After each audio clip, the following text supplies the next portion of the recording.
Hi, and welcome to today's lesson on making better lists. Let's face it, lists are an endemic part of teaching in STEM and other disciplines.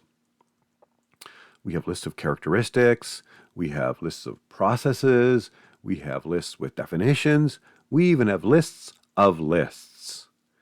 But how much learning comes from one of these lists? I'm sure one of the first things students do when they see a list like this is either wonder, is this going to be on the test? And if yes, is there a mnemonic I can make for it? Let's be honest, memorization is a form of learning.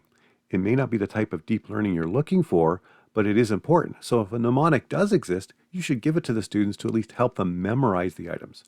However, usually we want more than just memorizing the elements. The problem here is when we look at this list, it's all content. There's no context. There are no connections. Well, if we want connections, one of the best ways to do that is to turn to the theory of constructivism. So let's step back and define it. This learning theory states that people actively construct, and by construct that means they explore, discover, and create their own knowledge based on their own unique experiences. There's some fine print here, but basically what this is saying is that when people make knowledge, it's their own knowledge, which is a combination of all their previous experiences plus the information you're giving them at that point in time. Well, how could we apply this to a list in a class? Here's a pretty standard list of characteristics. It's all content, right? However, instead of simply reading the list of items, ask a question about the list. Here's one that I like. What do you think? What do you think is the second most important sense we use when we're using or designing some type of system? The first is usually obvious, but what's the second? Here the students are starting to think, well, when I use my phone, and sometimes when I'm typing on it, it vibrates or buzzes. Is that tactile or sound? With this question, they are starting to connect items on the list to their previous experiences, and they're making connections between elements on the list to decide which one is the second most important. Here's another example. More content, this time with definition. This time all we're going to do is change the title. Have you seen a lean waste? Keep in mind that it doesn't matter where their example comes from. It could be how their kitchen is laid out, so they have to move back and forth to cabinets and their work surfaces while cooking.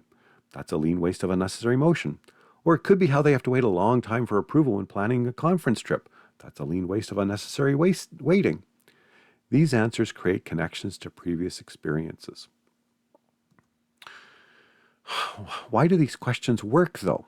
Well, when we look at the theory of constructivism, there's a hidden aspect to it. Yes, they are actively constructing their own knowledge, but unguided discovery is hard. Trying to make those connections on your own is hard.